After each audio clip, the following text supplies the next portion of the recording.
तर श्री स्वामी समर्थ. आजच्या दिवसाची सुरुवात अशी झाली तर मामा आणि भाच्याचं काहीतरी सिक्रेट बोलणं चालू होतं आणि तिथे साईडला माझी मम्मी चुलीवर स्वयंपाक बनवत होती.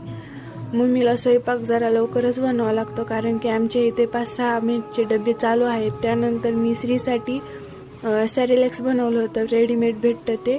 गरम पाणी घेतलं आणि त्याच्यामध्ये हे सगळं व्यवस्थित मिक्स करून घेतलं आणि ते खाल्ल्याच्या नंतर श्रीला खूप झोप आली होती, त्याच्यामुळं त्याला असं झोक्यात झोपी लावलं. उठल्याच्या नंतर आंघोळ्या करून झाली होती श्रीची. मग आजीसोबत अशी मजा चालू होती. आमचा सगळा दिवस श्रीसोबत मजा करण्यातच जातो.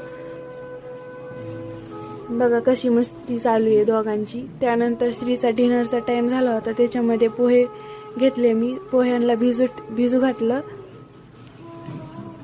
आणि त्यानंतर एक टोमॅटो घेतलं, त्याला कट करून घेतलं. श्रीला टोमॅटोची रेसिपी खूप आवडते, त्याच्यासाठी मी प्रत्येक रेसिपीमध्ये टोमॅटो टाकते. आणि कोथिंबीर घेतली, कोथिंबीरलाही मी असं कट करून घेतलं. टोमॅटोही खूप छोटे छोटे पीसमध्ये कट केले मी. त्यानंतर गॅसवर एक कढई ठेवली, कढईमध्ये थोडंसं तूप घातलं, तूप गरम होऊन दिलं. तूप गरम झालं की त्याच्यामध्ये जिरे टाकले, थोडीसा कढीपत्ता टाकला, हळद टाकली आणि टोमॅटो टाकलं. हे सगळं व्यवस्थित मिक्स करून घेतलं. हे थोडंसं बारीक गॅसवर थोडंसं शिजून द्यायचं. त्यामध्ये चणे टाकले मी आणि तेही मिक्स करून घेतले. आणि नंतर पोहे टाकले.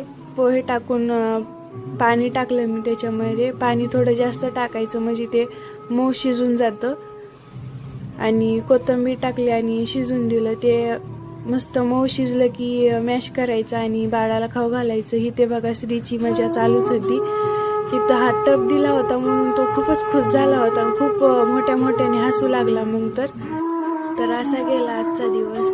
व्हिडिओ आवडले असल्यास लाईक, शेअर आणि सबस्क्राईब करायला विसरू नका.